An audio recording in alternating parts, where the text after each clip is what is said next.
Meeting continues on KTRS. All I know is I think we can all agree that come Tuesday, we're going to be thrilled that the Dooley-Stanger fight will be over, and we will have a winner. Until then, though, let the mud continue. Jane Duker on the board meeting. What are your thoughts as you sit and you watch this race come down to the bitter end? Well, I mean, I think it's it's almost done, and I'm sure everyone is sort of glad. I'm glad that in 20 years we haven't had this much attention on the county executive, and it's a good thing. There hasn't been a reboot of county government in that long, and St. Louis County is suffering for it. I mean, we know about the 50,000 lost jobs. We know about the income that's left the county. We know about population decline. We know about all of these things that are happening, scandal after scandal. I mean, everyone's heard all of it, and so now it's time. I mean, this is the one opportunity I think that people have to actually change the Dooley administration. If he, would get through the primary, I mean, we're a Democratic county, and there's a real risk that he would remain. And he was on NPR saying, they asked him, they said, some people have said 10 years is long enough, and he said, I'm just getting started, and that terrified me. So, I mean, literally, I was like, oh my goodness. So, I mean, what law enforcement agency do you bring in next if he's just getting started? Right. If the FBI, I mean, oh my goodness, who knows if the FBI hasn't done it. So, anyway, I think it's going to be interesting. I think, Missouri is an open primary state, and so anybody can come into this primary and vote in the Democratic primary. I know the Republicans are sort of begging that Republicans don't cross over and vote for Stanger, but I think it's a good idea. If you want to have a say in this, the Democratic primary might be the only way you do it, and so go in and vote Democrat. What is the philosophy if you're a Republican in the county? Do you vote for Dooley to give your guy a better chance in the general election, or if it's your choice between Dooley and Stanger because the Republican has no choice, you pick which one you want? I mean, it's a Democratic county. I mean, you can't dispute that. Does the Republican have a chance if Dooley wins? I think that's the question. I think it's very difficult, and I think if everybody's honest, it will be very difficult for a Republican to get elected. Bill Corrigan didn't get it done 4 years ago, and I think that's why we have a primary, because that might be the only way to get this done. Eric Schmidt, if Dooley wins, does one of the Republicans have a chance to beat him? Yes, but I also think one of the Republicans has a chance to win if Stanger wins. The polling that I have seen shows that this is a golden opportunity for Republicans to take back St. Louis. The county executive race, the county council, there's probably not a chance to have a majority on that. But they work well together. As far as the county executive race, and this is an odd year in the sense that there's really nothing else going on at the top of the ticket. There's not a U.S. Senate race. In fact, the only statewide race, the state auditor's race that Tom Schweik is, the Democrats didn't field a candidate. It was like the first time in 130 years that one of the two parties did not have a candidate for a statewide office. So there's not a lot going on. The turnout models, therefore, will be different. And so I think it's a golden opportunity for the Republican to win. I think Rick Strain would do a great job. Although I do have to say, I just looked at Jane Duker's Twitter page, and she has tweeted 33,000 times, and I'm guessing that 20,000 of them have to do with this race. Absolutely. So I don't know what she's going to do with her Twitter feed. I know, seriously. People are wondering whether I will just fade away after this election. Sharknado 2's over. I mean, This is a real scandal void. Be coming. Jay Kanzler, what should Republicans do when they go into the ballot box? Should they ask for the Democratic ballot or the Republican ballot?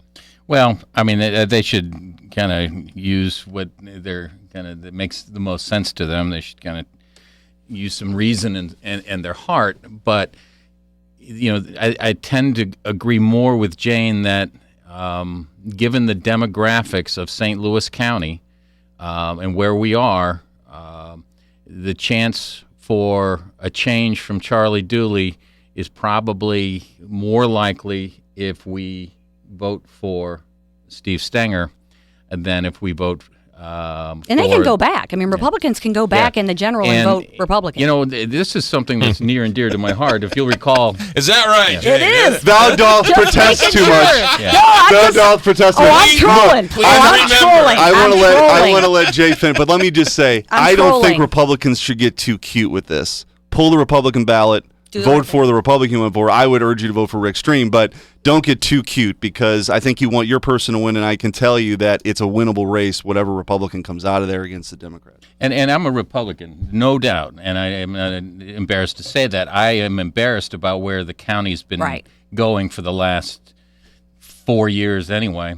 But again, McGraw, you and I met when Democrats crossed over into the Republican ticket to pull to vote for Al Hansen against me. Right. And so, it happens. And it was under similar circumstances. There's not a lot there for Republicans to kind of sink their teeth into.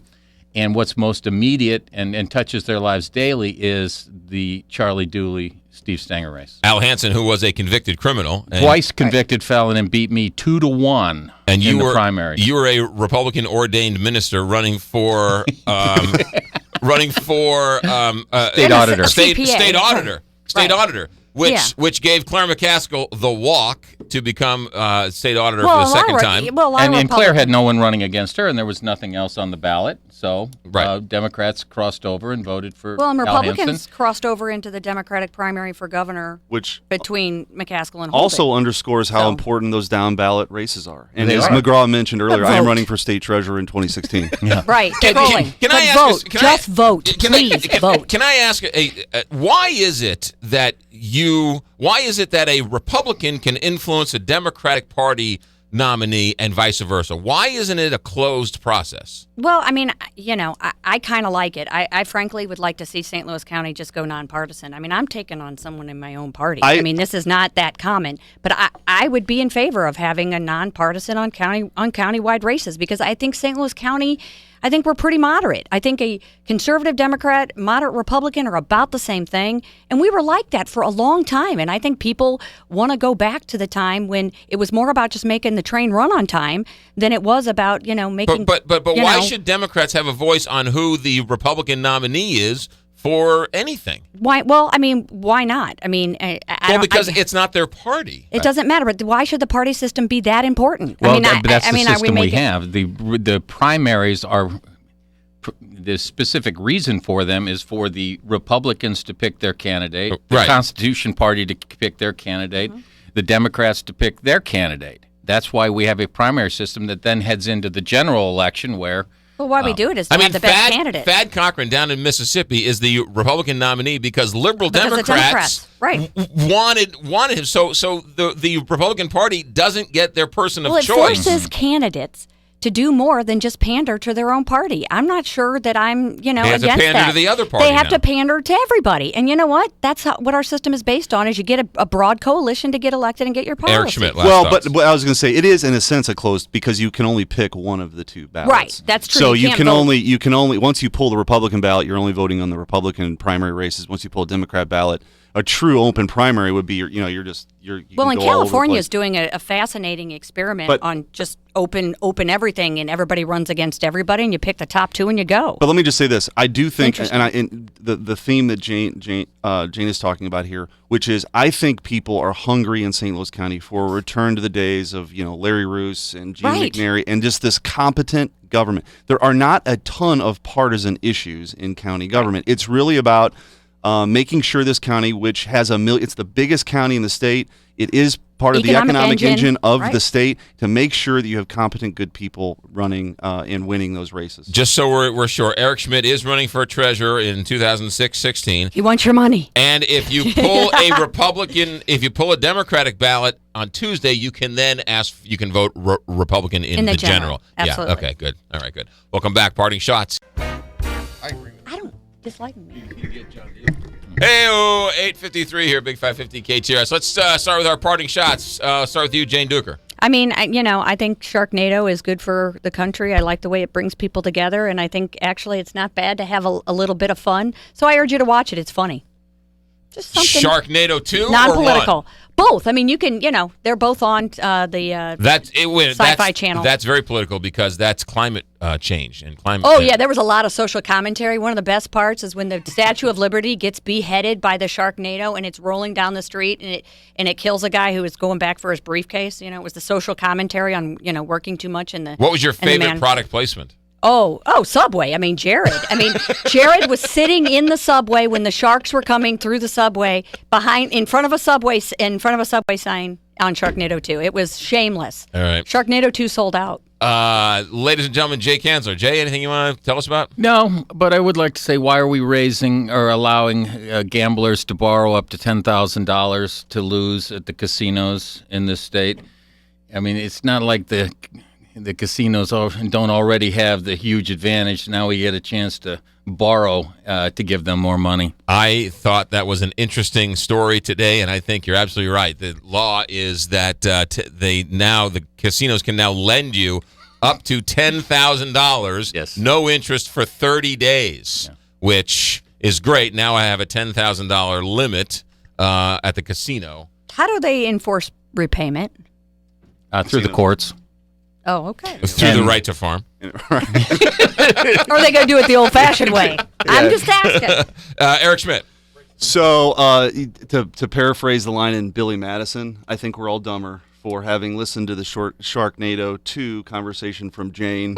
But I will say this. I was looking forward to watching Sharknado 2, but as McGraw said earlier, I haven't seen Sharknado 1, so I don't want to ruin the first one, so I'm going to have to watch it from start to finish. But I suppose my true parting shot would be, I do think it's disappointing. The governor has spent this summer demagoguing on education again, when in fact a lot of people complain that government is broken, that the parties don't come together to solve real problems. We have a real education challenge here in this region with the transfer issue and kids in unaccredited districts not getting a good education. You saw 70% of the legislature in a truly bipartisan way come up with a solution that the governor vetoed it, has no plan of his own, was totally disengaged in the process, and I think it's a travesty, and it does a real disservice to those kids that are looking for a better way. While we're there, on that bill that the casinos can now loan people $10,000, the governor, it was passed by the legislature, the Senate, the House, and it was not signed by the governor. He didn't sign it, so it automatically becomes law. Correct. That is the strangest rule in the world. Why can't the governor's got to vote one way or the other on it? Either sign it or don't sign it, but don't not do anything, and then it becomes law. That doesn't make any sense to me. Well, yeah, and I can say when I was in the governor's office, we never did that. Really? We said, you get paid the big bucks. Your name's on the door, pick a side. He has done that quite often, has he not? Absolutely. More than I think probably any other governor. Yeah, all right. That's Jane Duker. Jane, thanks for checking in. Sure. Chief of Staff, Governor Holden, Jane Duker, former or current attorney and current gadfly around town. Jay Kanzler, attorney, also filmmaker. Among his movies is Marshall the Miracle Dog, one of the finest directors I've ever worked with. And Eric Schmidt wants to be your treasurer in 2016. Guys, thanks for coming in. Thank you. We are out. We'll do it again tomorrow.